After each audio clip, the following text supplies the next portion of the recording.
যেখানে লেখা আছে এটাকে বলা হয় উম্মুল কিতাব, কিতাবের মা, মাদার অফ দ্য বুক, যেটা সংরক্ষিত আছে আল্লাহ তাআলার কাছে। প্রত্যেকটি জিনিস ওই লেখা অনুযায়ী, এবং লেখাটা হয়েছে আল্লাহ তাআলার পরিকল্পনা অনুযায়ী। সব সৃষ্টি সেভাবে হচ্ছে, এই কথা কোরআনে পাকে আল্লাহ তাআলা বলেছেন সূরা কামারের মধ্যে, ইন্না কুল্লা শাইইন খালাকনাহু বিকাদার। আমরা প্রত্যেকটি জিনিসকে কাদার অনুযায়ী সৃষ্টি করেছি। কাদার মানে পরিমাণ। এই পরিমাণ বলতে কি বোঝানো হয়? একটা লোকের হায়াত কতদিন হবে, এটা একটা পরিমাণ।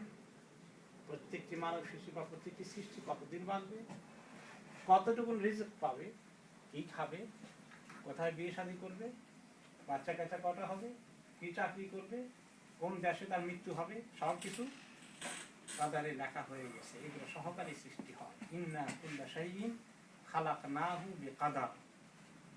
আমি প্রত্যেকটি জিনিসকে কাদার সহকারে সৃষ্টি করি, মানে পরিমাণ সহকারে, পরিমাপ সহকারে। এবং এখানে এই কাদারের আরেকটি সূক্ষ্ম তাফসীর আছে, সেটা হচ্ছে প্রত্যেকটি জিনিসকে আল্লাহ তাআলা কতটুকু দরকার ততটুকু অনুযায়ী সৃষ্টি করে।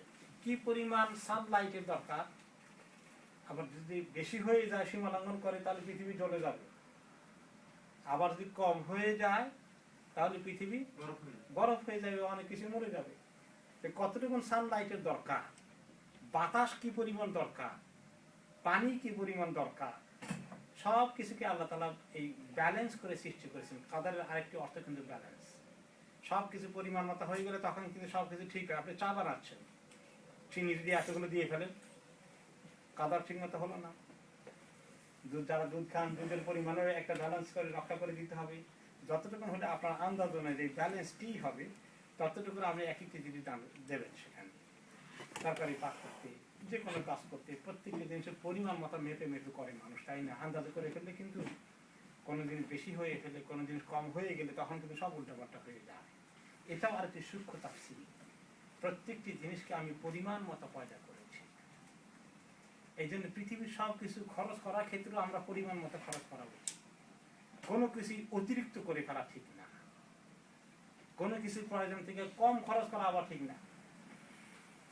প্রাকৃতিক ভারসাম্য এখন নষ্ট হচ্ছে কিনা বলেন? কেন নষ্ট হচ্ছে? আল্লাহ তাআলা যে পরিমাণ দিয়ে সৃষ্টি করেছেন সেটাকে মানুষ নষ্ট করে দিচ্ছে, ব্যালেন্স রাখছে না। মানুষ বৃক্ষ কেটে সাফ করে ফেলছে, অথচ একটা পরিমাণ মতো বৃক্ষরাজি, বন জঙ্গল থাকা দরকার। তা না হলে মানুষের অসুবিধা হবে, লাইফে ব্যালেন্স থাকবে না। পশু পাখি সকল জীব যেগুলো আছে, প্রাণীগুলো সবগুলো সাফার করবে। কোনো জায়গায় যদি বেশ কম হয়ে যায়, এখন যে শিল্প উন্নয়নের কারণে পলিউশন যেভাবে হচ্ছে, পরিবেশ দূষিত যেভাবে হচ্ছে, পরিবেশবিদরা তো চিৎকার করে বলছে, তাই না? আর দুনিয়ার পরিবেশ নষ্ট হচ্ছে মানুষের কারণে। মানুষ অতিরিক্ত সীমা লঙ্ঘন করছে। কিয়ামতের আগে একটা লক্ষণ হলো, মানুষ শুধু সমানে পাহাড় কাটা শুরু করবে। এটা একটা হাদিস ফর এক্সাম্পল। এবং পাহাড় কাটার কারণে পৃথিবীতে অসুবিধা কি হচ্ছে বলেন তো? ভূমিকম্প হচ্ছে। আর আল্লাহ তাআলা এই পাহাড়কে কেন সৃষ্টি করেছেন? তারিখ হিসাবে উপরে যতটুকু দেখা যায়, নিচে অনেক বেশি গভীর আছে, পৃথিবী যাতে কম্পিত হতে না থাকে। ইন্না কুল্লা শাইইন খালাকনাহু বিকাদার। মানুষ এই জন্য কোনো প্রাকৃতিক সম্পদ যেগুলো আছে আল্লাহ তাআলা দিয়েছেন, সেগুলোর ক্ষেত্রে মানুষকে ইকোনমি হওয়া লাগবে এবং ব্যালেন্স আকারে সেগুলোকে অ্যাপ্লাই করতে হবে, প্রয়োগ করতে হবে, ব্যবহার করতে হবে। পানি যদি মানুষ অত্যন্ত মিসইউজ করা শুরু করে যায়, তাহলে পানির সংকট দেখা দেবে। এবং তাই হচ্ছে আমাদের ঢাকা শহরে পানির সংকট। নিচের থেকে অনেক পানি যদি খুব করে উঠানো শুরু করে দেয়, উপরের প্রাকৃতিক পানিগুলোকে ঠিকমতো ব্যবহার না করে, সংরক্ষণের ব্যবস্থা না করে, তাহলে অসুবিধা হবে। ঢাকা শহর এখন রিস্কের উপরে আছে ভূমিকম্প, নিচে থেকে পানি ওঠার কারণে। দেখছেন এখন, ইন্না কুল্লা শাইইন খালাকনাহু বিকাদার। মানুষকে প্রাকৃতিক পরিবর্তনের মধ্যে হাত দিতে গেলে অনেক কেয়ারফুল হওয়া লাগবে। মানুষ অনেক কিছু করে যাচ্ছে, এখানে অনেক চিন্তার বিষয়। আমরা এখনো মূল আলোচনায় যাইনি, কদরের ভিতরে একটু ভূমিকায় আছি। দেখুন, আমাদের দেশে কত রকমের পাখি ছিল, কত রকমের মাছ ছিল, কত রকমের আল্লাহ তাআলার বিশেষ সৃষ্টিগুলো যে ছিল ওগুলো গেল কোথায়? সব গায়েব হয়ে যাচ্ছে, তাই না? একদম কমে যাচ্ছে। সারা দুনিয়াতে তাই হচ্ছে। মানুষ আর্টিফিশিয়ালি অনেক কিছু গ্রো করতেছে, এইগুলোর মধ্যে মানে কয়েকটা আইটেম মাত্র পৃথিবীতে আপনার তারা ব্যাপক হারে প্রোডাকশন করবে, বাকি অনেক আল্লাহ তাআলার সৃষ্টি গায়েব হয়ে যাবে, উঠে যাবে। তাই হচ্ছে। এখন আমাদের দেশে মাছ খাবেন মাত্র কয়েক রকমের মাছ খাবেন আর্টিফিশিয়ালি, এগুলোকে পালন করে টোরে যেগুলো মার্কেটে আপনি এগুলোটাই খাবেন। ওই যে আগের রকমারি মাছ খাওয়ার স্বাদ সব ভুলে যেতে হবে। তো মানুষ হস্তক্ষেপ করার কারণে কি করেছে? এত সার প্রয়োগ করেছে, কেমিক্যাল সার প্রয়োগ করে টোরে, তারপরে কীটনাশক ওষুধ প্রদান করে আল্লাহ তাআলার সৃষ্টির প্রতি এত গন্ডগোল করে ফেলেছে যে এখন কীটনাশক ওষুধ প্রয়োগের ফলে এবং কেমিক্যাল সার প্রয়োগ করার ফলে আমাদের দেশে মাছের ডিম সহ গোষ্ঠী সহ সাপ হয়ে মরে যাচ্ছে, মাছের পচন ধরে ধরে সব মরে যাচ্ছে। আমার মনে আছে, আমার বয়সটা এখন অ্যারাউন্ড 54 প্রবাবলি। আমি যখন বয়স আমার 15-20 এরকম, তখন মনে আছে আমাদের দেশে বৈশাখ মাসে যখন বৃষ্টি হতো, ক্ষেতের মধ্যে পানি জমে যেত, একটু আর্লি বৃষ্টি হয়ে গেল এবং এই এক বিঘত অথবা 1 হাঁটু পরিমাণ পানি হতো, আর ওই সময় এত কই মাছ ফুটতো, আনবিলিভেবল। আর হঠাৎ করে একটু খরা হয়, রোদ টান দেয়, তখন এই পানিটা গরম হয়ে যায়, মাছগুলো তখন আর ঘরে থাকতে পারে না, চলতে চলতে খালে চলে আসে। খালের মধ্যে সুবহানাল্লাহ এখন স্বপ্নের মতো মনে হয় এগুলো, পানি আর মাছের এতটুকু বাচ্চা সমান মনে হয় যেন। আমরা ওই যে ইয়ে আছে না, কেউ বলেন পাইসা, কেউ বলেন ওরা পাশে, এগুলো কি বলেন পাশের সই, এগুলো দিয়ে এইরকম করে দেখেন, এরকম করে উঠাইতাম, এগুলো উঠে পাতিল ভর্তি করে এগুলো নিয়ে আসতাম। এখন আর এগুলো আছে কোনোদিন? আর আমাদের দেশে পাওয়া যাবে এরকম? আর নাই, সব শেষ করে দিয়েছে। আল্লাহ যে কদর দিয়েছিলেন সেগুলোকে মানুষ হস্তক্ষেপ করে বরবাদ করে দিয়েছে। এত প্রোডাকশন হবে, এই যে এত চিকেন তারা তৈরি করতেছে অনেক দেশে, আমাদের দেশে এখানে এগুলো হয়ে যাচ্ছে ওই যে আর্টিফিশিয়াল পদ্ধতিতে, এগুলো করে করে এতগুলো করে খাবার প্রচুর প্রোডাকশন করতেছে। কিন্তু মানুষ যদি সীমা লঙ্ঘন না করতো, তাহলে আল্লাহ তাআলা প্রাকৃতিক যেটা ছিল, মানুষের ইন্টারাকশন না করে যেটা অরিজিনাল বরকতটা ছিল, কত রকমের রকমারি ছিল, এগুলো একটু হেভিলি অ্যাফেক্টেড হয়ে গেল। চিন্তার বিষয়গুলো এগুলো, আপনারা তো অনেকেই এই বিষয়ে চিন্তা করার মতো যোগ্যতা আছে। চিন্তা করুন যে আল্লাহ তাআলা কদরটা দিয়েছিলেন, এটাকে মানুষ মিসইউজ করে কোন পর্যায়ে নিয়ে গেল। যাই হোক, এই ভূমিকার পরে আমরা এখন আসি যে তাকদীরের প্রতি ঈমান জিনিসটাকে আমরা কিভাবে উপলব্ধি করতে পারি, বা এর হাকিকতটাকে কিভাবে আমরা বাস্তবে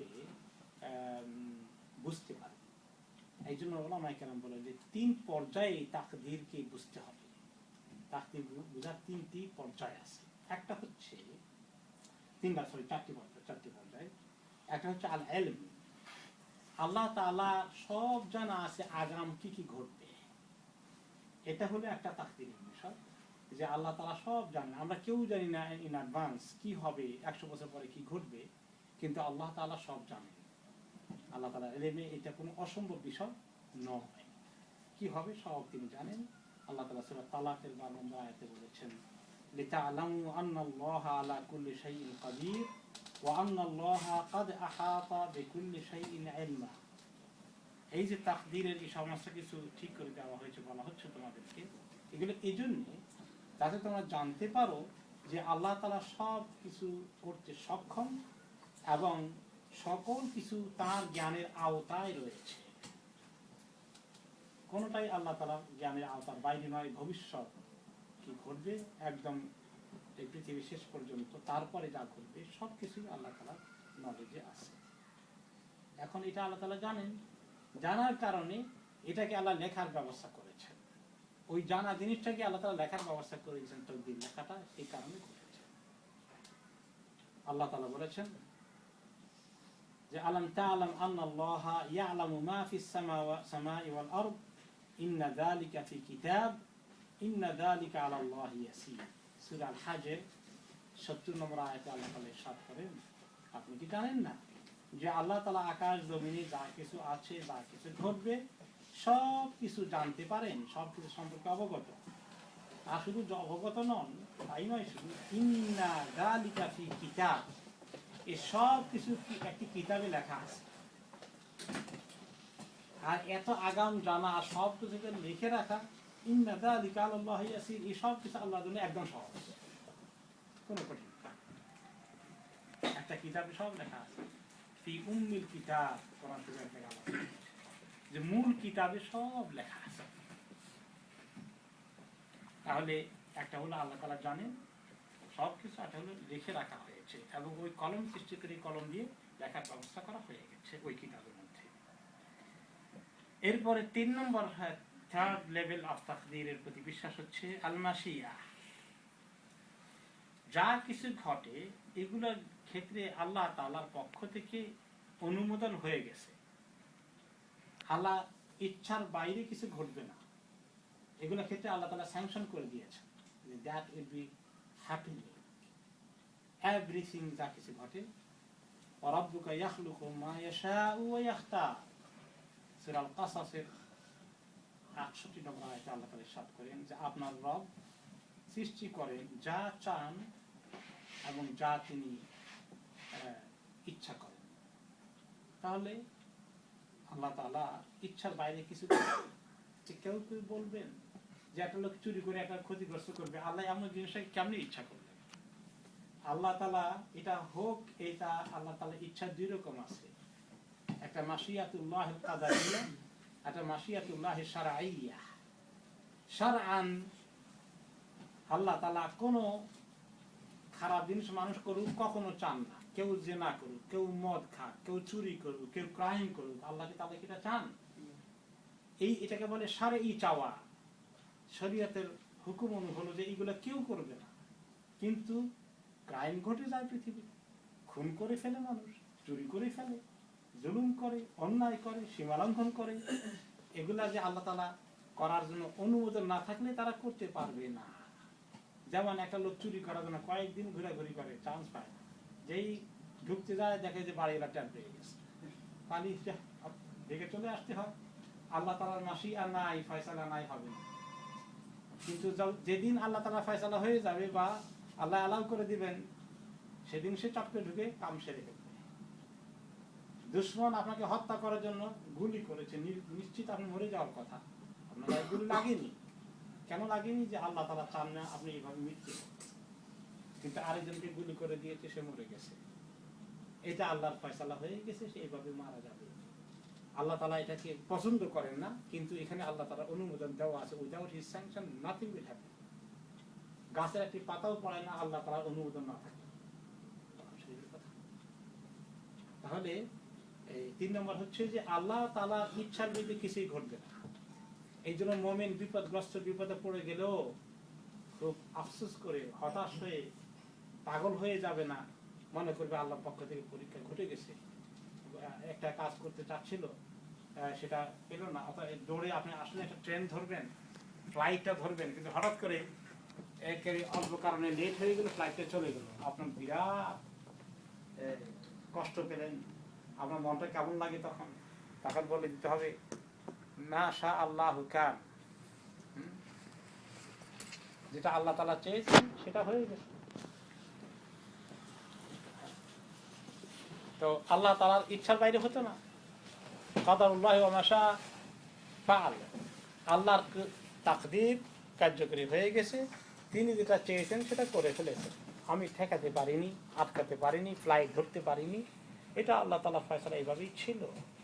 এইভাবে করে মাশিয়াতুল্লাহ, আল্লাহর চাওয়াটাকে আমরা বুঝতে হবে যে আল্লাহ তাআলা এমন জিনিসটা চাইলেন কেন, এরকম প্রশ্ন করার আমাদের সুযোগ আর নেই।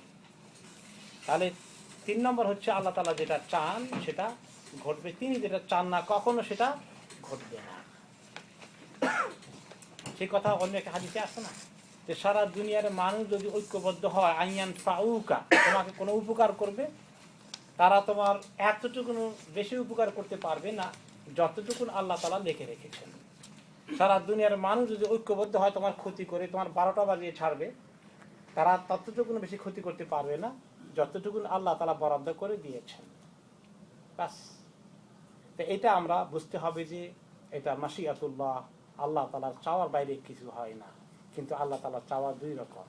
এই জন্য চোর বলতে পারবে না যে আল্লাহ না চাইলে তো আমি চুরি করতে পারতাম না, তো চুরি যখন করতে পারছি তার মানে আল্লাহ চাইছেন, তো আমাকে দোষ দেন কেন, এইটা বলার সুযোগ নেই। তার ক্রাইমের জন্য আল্লাহ তাআলা তাকে পাকড়াও করবেন, কারণ আল্লাহ তাআলা বলে দিয়েছেন চুরি করো না, খারাপ জিনিস। ওকে, তা 3 নম্বরটা হয়ে গেল। 4th লেভেলে হলো আল খালক, যে আল্লাহ তাআলা সব কিছুর সৃষ্টিকর্তা, মানুষ কেউ কিছু সৃষ্টি করতে পারে না। সোজা কথা, মনে করেন যে কোনো কর্ম করা মানুষের কোনো ক্ষমতা নেই, সে মানুষের কর্মের ক্ষমতাও আল্লাহর পক্ষ থেকে দেওয়া। আমি রুজি করে নিয়ে আসি, তাই না? আমি রুজি করলাম, আমি চাকরি করলাম, আমি ব্যবসা করলাম, আমি নিয়ে আসলাম, কিন্তু আসলে রিজিকটা কে দিয়েছেন? আল্লাহ তাআলা দিয়েছেন। তো কাজেই আমার রিজিক সৃষ্টিকর্তা আল্লাহ তাআলা। আমি দোয়াদুরি করেছি মাত্র, তিনি তার হুকুম অনুযায়ী আমাকে তিনি এইভাবে দোয়াদুরি করতে সৃষ্টি করেছেন, এইভাবে দোয়াদুরি করার প্রক্রিয়া তিনি আমাকে লাগিয়ে দিয়েছেন। কিন্তু আসলে খালক, সৃষ্টিকর্তা বা প্রত্যেকটি জিনিসের ফয়সালা দেনেওয়ালা, সৃষ্টি করেনেওয়ালা, কাজটা হওয়া না হওয়া সম্পূর্ণ আল্লাহ তাআলার উপর নির্ভর করে। যেটাকে আমাদের তবলিগের ভাইরা এক ভাষায় বলেন, হ্যাঁ, যা কিছু হয় নাকি, কোনো কিছুতে কোনো কিছু হয় না, যা কিছু হয় সব আল্লাহর কাছ থেকে হয়। যদিও এটা কালেমার অর্থ বলা প্রচণ্ড ভুল। তবলিগের বয়ানে কেউ ছিলেন কোনো সময়, আমি ছোটকালে অনেক থাকার সুযোগ হয়েছে, তারা কালেমাত লা ইলাহা ইল্লাল্লাহ মুহাম্মাদুর রাসূলুল্লাহ, এই কালেমার তরজমা কেমনি করেন জানেন? বলেন যে কোনো কিছু থেকে কোনো কিছু হয় না, যা কিছু হয় আল্লাহ থেকে হয়, এটা হচ্ছে লা ইলাহা ইল্লাল্লাহ। কথাটা ঠিক, কিন্তু এরা কালেমার অর্থ এটা করা প্রচণ্ড ভুল। লা ইলাহা ইল্লাল্লাহ, আল্লাহ ছাড়া কোনো মাবুদ নেই। আর এই জন্য যে জিনিস আছে যেটা তর্জমা করবেন সেটা তর্জমা ঠিক মতো করতে হবে। আর এমনি যদি তাকদীরের কথা বলে যে আল্লাহর হুকুম ছাড়া কিছু হয় না, ওই স্টেটমেন্ট তো ঠিক আছে, কিন্তু এটা কালেমার সঙ্গে এভাবে অর্থের আকারে পেশ করাটা ভুল হয়েছে। যাই হোক, তো আল্লাহ তাআলা সব কিছুর সৃষ্টিকর্তা। যেমন সেই কথা সূরা জুমারের ৬২ নম্বর আয়াতে আল্লাহ তাআলা বলেছেন, আল্লাহু খালিকু কুল্লি শাইইন ওয়া হুয়া আলা কুল্লি শাইইন ওয়াকিল। আল্লাহ তাআলা সব কিছুর সৃষ্টিকর্তা, তিনি সকল কিছুর উপরে তিনি ক্ষমতা রাখেন, সকল কিছুর উপরে তিনি সাক্ষী থাকেন, সকল কিছুকে তিনি দেখেন, সকল কিছু তার নিয়ন্ত্রণে থাকে। তো এখন আল্লাহ তাআলা যে এভাবে এটাকে মাশিয়া বলে, আল্লাহর চাওয়াটা আমরা শুনলাম। এখন মানুষের চাওয়া তো আছে, মানুষে তো চাইলে এটা করতে পারে, না চাইলে এটা করবে না। যে ভালো হতে চায় ভালো হয়ে যায়, চেষ্টা করে, যে মন্দ রাস্তা চলতে চায় মন্দ রাস্তা চলে যাচ্ছে। তো মানুষের চাওয়ার স্বাধীনতা কতটুকু আছে, তাই না? এটা তো একটা বিরাট বিষয়। যদি সবগুলোই সবকিছু লেখা থাকে, হ্যাঁ, তাহলে মানুষ বলবে যে কি জানি আব্দুল আলিম বলেছে, পুতুলের কি দোষ, যেমনি নাচাও তেমনি নাচে, পুতুলের কি দোষ। হ্যাঁ, এইটা একটা, কিন্তু বেচারা হয়তো সিম্পল মাইন্ডে বলেছেন গফারাল্লাহু লাহু, আল্লাহ তাআলা তাকে মাফ করে দিবে, তার সুন্দর সুন্দর কিছু কথা আছে। যদিও গান বাজনা তো ইসলামে রাইট না, কিন্তু তার ওই পরের জায়গা পরের জমিন ঘর বানাইয়া আমি রই, আমি তো সেই ঘরের মালিক নই, এই কথাটা আমাকে সাংঘাতিকভাবে ইয়ে করে, মেসেজ দেয়। যদিও এর সঙ্গে বাজনা যোগ হওয়াটা গুনাহ হয়ে গেছে, আল্লাহ তাআলা তাকে মাফ করে দিবে, কিন্তু তার এই কথাটা ঠিক নয়। কোরআন এবং হাদিসের স্পিরিটে মানুষের দায়িত্ব আছে। এই বিষয়ে উম্মতের মধ্যে কিছু ফেরকা মিসগাইডেড হয়ে গেছে।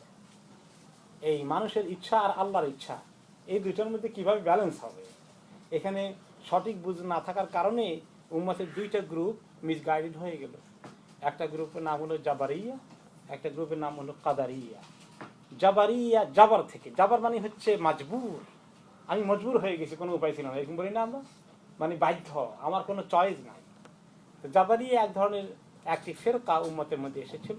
তারা মনে করলো মানুষ মজবুর, মানুষের কোনো অপশন নেই, কোনো চয়েস নেই, আল্লাহ লিখে দিয়েছেন এটা করতেই হবে তাকে, তার এই বেচারাকে দায়ী করে কোনো লাভ নেই, he has no chance to do other way. তো মানুষের কিচ্ছু করার নাই, ওই ওই কথা, হ্যাঁ, মানুষের কি দোষ, যেমনি নাচাও তেমনি নাচে, মানুষের কি দোষ, আর পুতুলের কি দোষ, সরি পুতুলের কি দোষ, এরকম মনে করেছে পুতুলের মতো, মানুষের কিচ্ছু করার নেই। তাহলে মানুষকে একদম দায় মুক্ত করে দিয়ে সমস্ত দায় করে কাকে দিল? আল্লাহ তাআলাকে দিয়ে দিল। এই হলো জাবারিয়া, এটা ইসলামের দৃষ্টিতে রাইট আকীদা না। আর কাদারিয়া কি করলো? তারা কাদারকে ডিনাই করলো। কাদার আবার কি? সব তোমার কাছে, তুমি যা করবা তাই হবে, তুমি ভালো হইতে চাইলে ভালো হবে, খারাপ হইতে চাইলে খারাপ হবে। তুমি কাজ করলে টাকা পাবা, আর ঘরে শুয়ে থাকলে পয়সা পাবা না। এটা সব তোমার হাতে, আল্লাহর হাতে কি?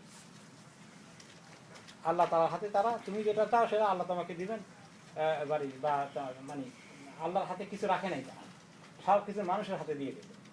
আর ওরা সব দিয়ে দিল আল্লাহর কাছে মানুষকে, আর কিছুই দিল না। এই জাবারিয়া কাদারিয়া দুইটাই চরম দুই পন্থী বিভ্রান্ত উম্মতের এই দুইটা করো, দুইটা তায়েফা। কিন্তু এই দুটোর মাঝখানে হচ্ছে আহলুস সুন্নাহ ওয়াল জামাআহ।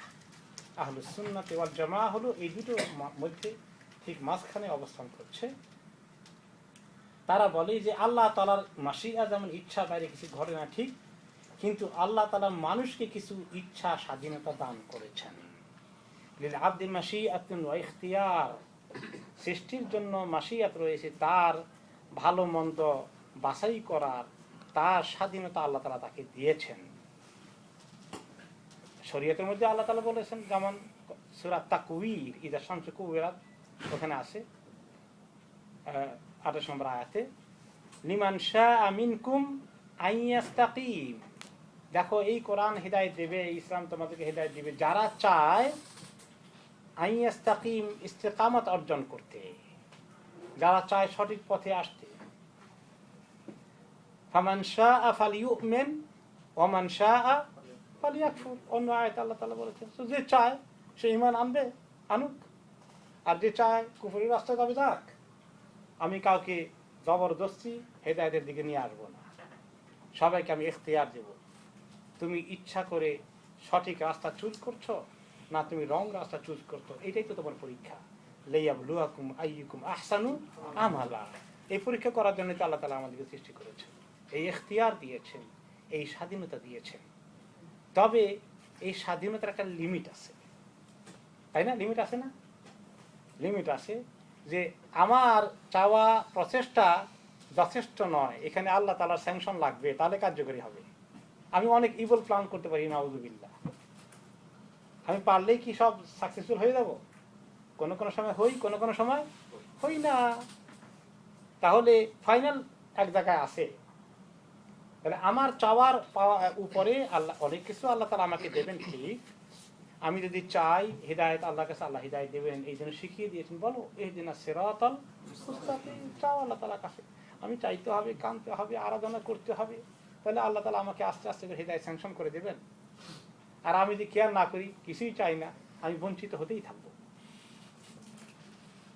কিন্তু আবার দেখা যায় কোনো কোনো সময় আল্লাহ তাআলা নিজস্বভাবে এমনভাবে স্যাংশন করেন যে সে লোকে মনে করেন না চাইতে পেয়ে গেল, এরকম হয়, কিছু হয় না? ইসলাম কমিটির মাঝে মাঝে কেস আসে। তো আমি যে একটা কেসের কথা বলি, এক লোককে, মহিলা না পুরুষ এখন ভুলে গেলাম, তো বললো যে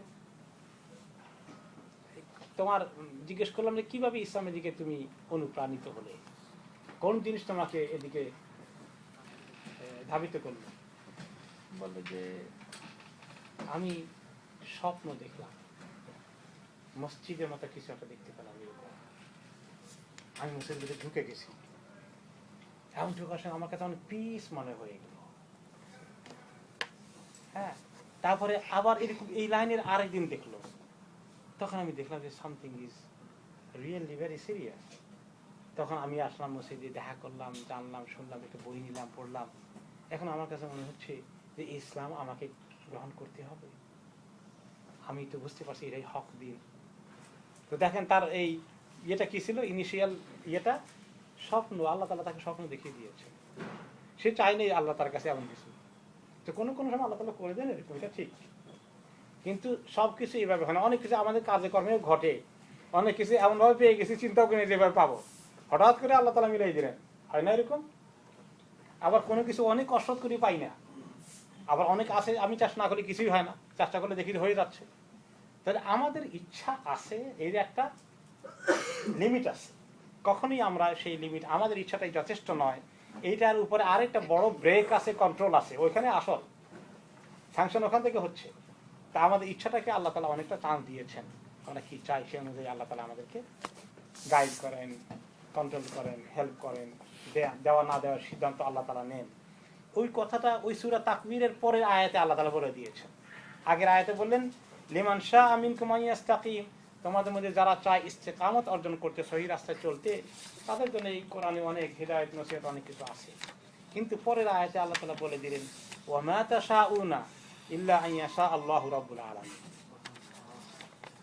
রব্বুল আলামিন আল্লাহ না চাইলে, তোমরা চাইলেই কাজ হয়ে যাবে না। তুমি চাইলেই ইস্তেকামতে থাকতে পারবে না, তুমি চাইলেই সিরাতুল মুস্তাকিমে থাকতে পারবে না, তোমার আল্লাহর পক্ষ থেকে স্যাংশনটা হওয়া লাগবে। এই জন্য আমার কাছে চাও, আল্লাহর কাছে চাইতে হবে, মানে বেগারের মতো ফকিরের মতো দরখাস্ত দিতেই থাকতে হবে। তাহলে এই দুটো কথা মিলে যাচ্ছে। Is there any contradiction? Rather it is complementary, very clear. যে আমাদের চাওয়া পাওয়া, আমাদের চেষ্টা তদবির, অনেক কিছু আমাদের করণীয় রয়েছে। যেমন এক হাদিসে আসলে যে রাসূলুল্লাহ সাল্লাল্লাহু আলাইহি ওয়াসাল্লাম বললেন, এক সাহাবী বলেন ইয়া রাসূলুল্লাহ, উটটা তো আমি উঠে করে এসেছি, এখন আমি তো আল্লাহর উপর তাওয়াক্কুলের কথা কিছু জানছি শুনছি, আল্লাহর উপর তাওয়াক্কুল করে রেখে দেব না, আমি উটটাকে বেঁধে আনবো। তাওয়াক্কুল করলে তো আল্লাহ তাআলা আমিয়া তাওয়াক্কাল আল্লাহ ফাহুয়া হাসবু, আল্লাহ বলে দিয়েছেন যে ব্যক্তি আল্লাহর উপর তাওয়াক্কুল করে আল্লাহ তার জন্য যথেষ্ট। তাওয়াক্কুল করে রেখে আসলে চলবে না। তখন তিনি কি বললেন, এর বেথা সুম্মা তাওয়াক্কাল আল্লাহ, আগে বেঁধে আসো তারপরে আল্লাহর উপর তাওয়াক্কুল। তো তুমি তোমার উপায় উপকরণ ব্যবহার করো, এরপরে আল্লাহ তাআলার কাছে তাওয়াক্কুল করো, চেষ্টা করো, তুমি তোমার কাজ করো। You do your part, Allah will do his part. এভাবে করে আমাদের তাকদীরের সঙ্গে মিলাতে হবে।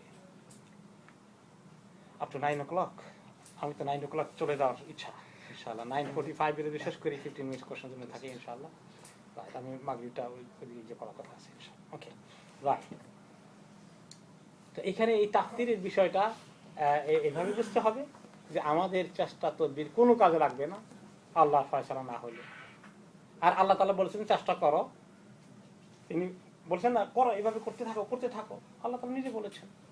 এই জন্য ইবনে হাজার আসকালানী রাহমাতুল্লাহ বলেছেন যে তাওয়াক্কুলের অর্থ হচ্ছে কি জানো, তুমি তোমার সমস্ত চেষ্টা উপায় উপকরণ যা কিছু করা আছে তুমি তোমার সাধ্য মতো করো, করে এগুলো থেকে মুখ ফিরিয়ে নিয়ে আল্লাহর দিকে হও যে আল্লাহ এগুলো কোনো কাজে লাগবে না আপনার স্যাংশন না হলে।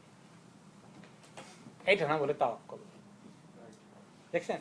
কিন্তু এগুলো না করে না যে আল্লাহ আমি এগুলো করতে চাই না, আমার এমন ঈমান আছে, আপনি দিল্লিতে এমনি থাকেন, দিতে পারেন, আমি বসে থাকি। নো, আল্লাহ তাআলা রিজিক তালাশ করো। ফাইদা কুদিয়াতি সালাতু ফান্তাশিরু ফিল আরদ।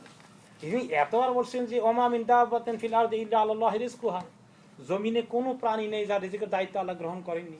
কিন্তু আবার আমাদেরকে সূরা জুমা বলতেছেন নামাজ শেষ হয়ে গেলে খুঁজে বেড়াও কোথায় আল্লাহ তোমার জন্য রিজিক লুকিয়ে রেখেছেন।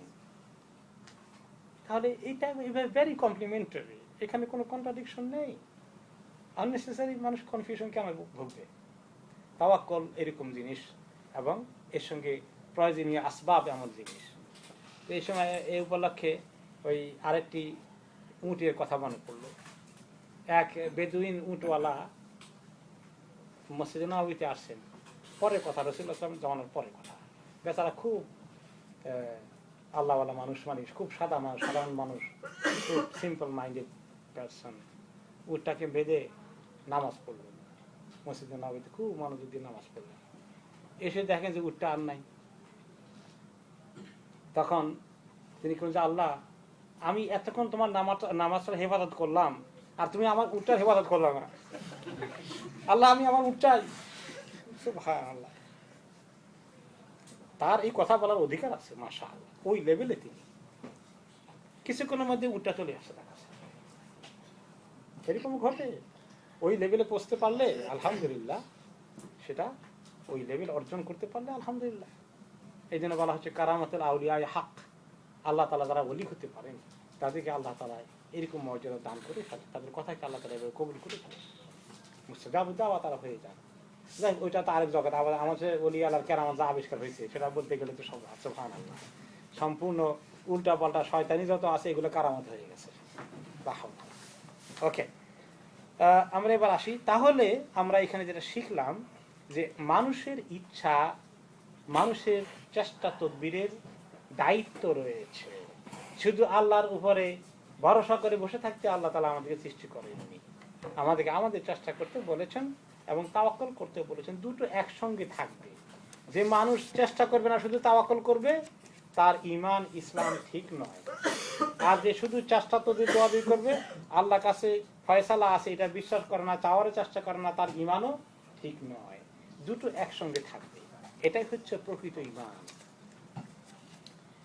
তাহলে আমরা আমাদের প্রয়োজনীয় উপায় উপকরণকে ব্যবহার করা, এগুলোকে আমরা চেষ্টা করব, আর এগুলোকে আমরা ছেড়ে দেব না।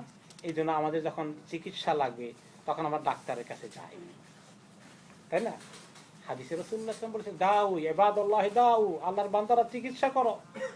ফা ইন্নাল্লাহা লাম ইয়াখলুক দাআন ইল্লা ওয়া খালাকা দাওয়াআন, আও কামা ক্বালা আলাইহিস সাল্লাতু ওয়াসসালাম। আল্লাহর বান্দারা তোমরা চিকিৎসা করো, কারণ আল্লাহ তাআলা এমন কোনো রোগ সৃষ্টি করেননি যার চিকিৎসা সৃষ্টি করেননি। যে ব্যক্তি খুঁজে পেল সে পেল, আর যে পেল না সে খালি ঘোরাঘুরি করলো। আল্লাহ তাআলা হাদিসে এই কথাই এইভাবে এসেছে। তাহলে এই জন্য আমরা যখন হসপিটালে যাব, ডাক্তারের কাছে যাব, আমরা জানি যে আসল শেফা কোন জায়গা থেকে ফয়সালা হবে। ওয়াইদা মারিদতু ফাহুয়া ইয়াশফিন, আমি যখন অসুস্থ হয়ে যাব আমাকে তিনি শেফা দান করবেন। কিন্তু ওষুধ খেতেও আবার তার নবী আমাদেরকে শিখিয়ে গেছেন, চেষ্টা করতে বলেছেন।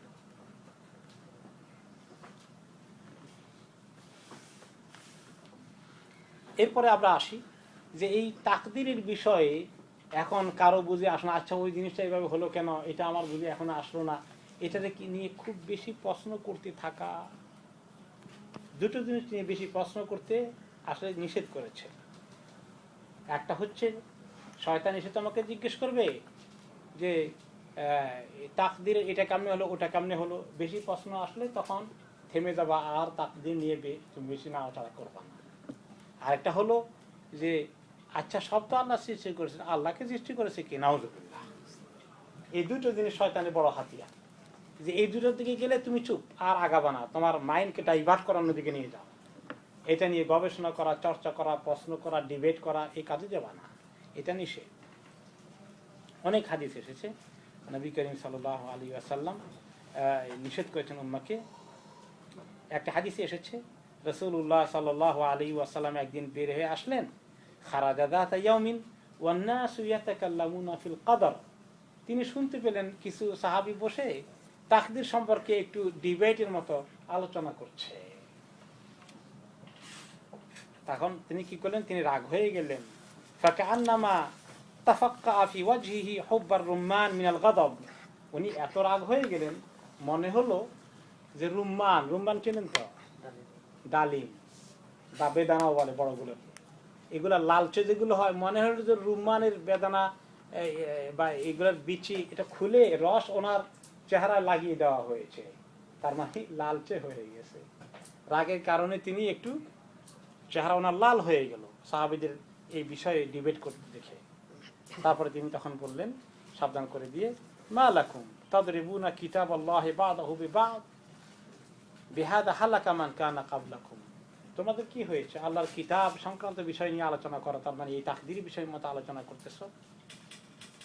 কোরআনের এক আয়াত নিয়ে একজনে বললা যে ওমা তাশাউনা ইল্লা ইয়াশা রাব্বুল আলামিন, আবার বলছে মানুষের কই মাশিয়াতে ফামান শাআ ফালিউমিন ওয়া মান শাআ ফালিয়াকফুর। তো একজন এই আয়াত বলে, আর ওই আয়াত বলে। কি হয়েছে তোমাদের? কোরআন আয়াত দিয়ে একটা দিকে দিয়ে আরেকটাকে আঘাত করতেছ, তর্ক বিতর্ক করছো। খবরদার, তোমাদের আগের জাতিগুলো এই কারণেই ধ্বংস হয়ে গেছে। নিষেধ করলেন তিনি, এর চেয়ে বেশি দরকার নেই। যতটুকু সিম্পল আলোচনা হয়েছে, যাচ্ছে না। এখন আসেন যে তাকদীরের প্রতি ঈমান আনলে ফায়দা কি, আর ঈমান না থাকলে অসুবিধা কি? এক ভাই বলেন দেখি, আমি কিছু শুনি আপনাদের কাছে। আসতে একটু পানি খাই, আপনাদের কথা শুনি। শান্তি যেটা বলে আর কি, আল্লাহর উপরে ছেড়ে দিলেই না, আমার যা করার আমি করলাম, আর বাকি ডিসিশন তো হবে উপর থেকে। তাইলে আমার সাধ্য মতো আমি করে ফেললাম, করার পরে যে হবে কি হবে না এইটা নিয়ে আর চিন্তা করার। Very good point. আর কিছু শোনা যায়? জি আব্দুল হামিদ ভাই। এখানে তাকদীর এবং মানুষের দুই জিনিস, একদিক দিয়ে চিন্তা করলে যে সবকিছুই আমাদের মানে আল্লাহ রাব্বুল আলামিনের মধ্যে, মানে মানুষের জীবনটাই পুরোটাই একটা সার্টেনের মধ্যে শৃঙ্খলিত। আরেক দিক দিয়ে ইয়ে হলো মানুষকে সার্টেন ফ্রিডম দেওয়া হয়েছে। আমরা ওই ডিবেটে আর যাবো না, ওটা আমরা ক্লোজ করে চলে আসছি। আচ্ছা, তাই। এখন হলো যে সুবিধা কি তাকদীরের প্রতি ঈমান থাকলে ফায়দাটা কি, আর তাকদীরের প্রতি ঈমান না থাকলে ক্ষতিটা কি হতে পারে? That's all. জি, প্রশান্তি পাওয়া Okay. উল্টা দিকে অশান্তি ফ্রাস্ট্রেশন কাজ করে। ওকে, ভেরি গুড, সিমিলার, কমপ্লিমেন্টারি। জি, আমার কাছে যেটা মনে হয় যে তাকদীরের বিষয়ে বিশ্বাস করে, হুম, মানে এক কথায় যে তার জীবনে ব্যর্থতা বলে কিছু নেই, হুম, যেটা করলে সবই সফল। সে যদি ব্যর্থ হয় তবুও তার বিশ্বাস এটাই যে এটাই আমার তাকদীরে ছিল, ওকে, মানে চেষ্টার পর। সুতরাং মুমিন জীবনে ব্যর্থতা বলে কিছু নেই, তারপরে সেটা সফল। ওকে, মেক সেন্স। কিছু বলবেন? একটা পয়েন্ট হচ্ছে যে ওনাদের এটা বলছে পরে আর হচ্ছে শয়তান সুযোগ নেওয়ার ইয়ে থাকে না, ভেরি গুড, ভেরি গুড। তাক দেওয়া এটাই ছিল, আর এটা কোনো ইয়ে থাকে আর শয়তান সুযোগ নেওয়া। কমপ্লিমেন্টারি হুম, মা সাবা মিন মুসিবাতিন ইল্লা বিইذনিল্লাহ। হ্যাঁ, এটা ফাজল, যদি যখন জানা থাকবে আমার চেষ্টা করার পর হ্যাঁ, আমার রেজাল্ট আল্লাহ রাব্বুল আলামিন দিবেনই। হ্যাঁ, এখন সেই রেজাল্টের জন্য যদি আমি পূর্বভাবে যদি আর মানসিকভাবে যদি প্রস্তুত থাকি, আমার প্রশান্তি থাকবে, সেটা ভালো হোক, আমার পক্ষে আসুক পক্ষে না আসুক, এবং ইমানের সাথে আমি থাকতে পারবো। ওকে, আরেকটা দিক আছে, এখানে তখন তাকদীরে বিশ্বাস না থাকলে তখন মানুষ হতাশায় ভুগবে। হুম, আর হতাশাটা কিন্তু ক্রিয়েট হয় পরে, হতাশাতেই কিন্তু কুফরের দিকে মানুষে দাবিত হয়ে যাবে। তো এইটা হলো মানুষ কুফরের থেকে বিরত থাকার এটাই হলো তাকদীরের প্রতি বিশ্বাস করে। Very good. ওকে, এখন আমরা আসি, সামারাইজ করি। তাকদীরের প্রতি বিশ্বাসটা আমাদেরকে কতগুলো ফায়দা দিচ্ছে, কিছু আমাদের ফ্রুট যেটা আমরা পাচ্ছি সেটা হচ্ছে, এক নম্বরে হচ্ছে যে আমাদেরকে চেষ্টা তদবির আমাদের পক্ষ থেকে যা করণীয় সেক্ষেত্রে আমাদের ত্রুটি করার কোনো অবকাশ নেই, এবং কেউ যদি ত্রুটি করে তার করণীয় সম্পর্কে সে আল্লাহ তাআলার কাছে দায়ী হয়ে যাবে। প্রত্যেকে নিজের দায়িত্ব পালনে